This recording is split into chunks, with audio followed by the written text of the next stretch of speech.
business together, it means actually getting to know that person, building a personal relationship, because that will carry you for years. Yeah, and I would agree. It's funny because that you mentioned that, because I take that same stance with songwriting as well.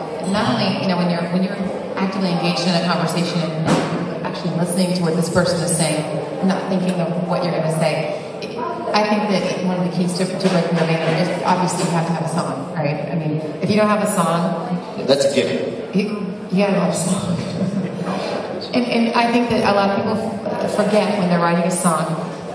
Write to people. Don't write at people. And it's the same when you're engaging in a conversation.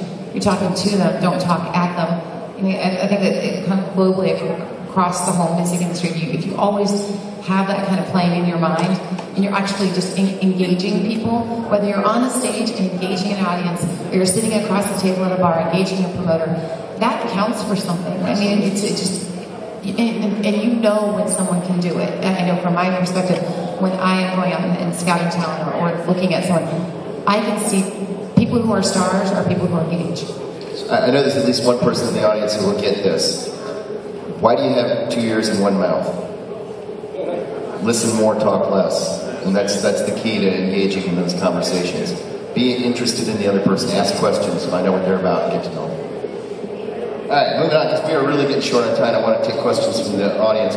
We've got to catch up from Kevin Lyman, but we're clearly in a singles model now, and Kevin talked about this a little bit. And I know I've heard Brett say before, when you are writing songs nowadays, it has to be all killer, no filler. You can't get by selling an album on one good song. Given that, does it really make sense for artists anymore to actually do albums? In terms of staying connected and engaged with their audience, is it better for them to put out a single every couple months, or 3 songs every 3 months, so they're constantly pinging, staying connected to the audience? What are your thoughts on that? I don't know.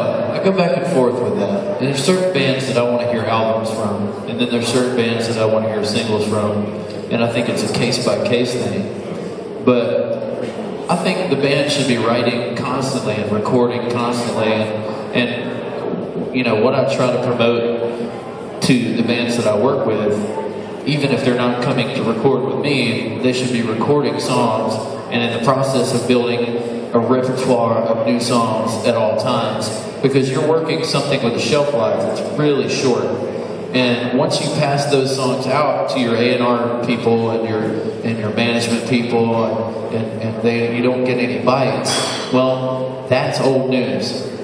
It's over now. Sell those. Hopefully you can build a story around those songs. Hopefully your fans can take those songs to the radio, and hopefully they can get those to work for you, because that's the only other shot you have after that, is having the fans prove the A&R people, management people, and the band booking people, prove them all wrong. So my advice to every musician is constantly be working on your next single, your next big song. You should always be writing. Don't stop the writing process. You should have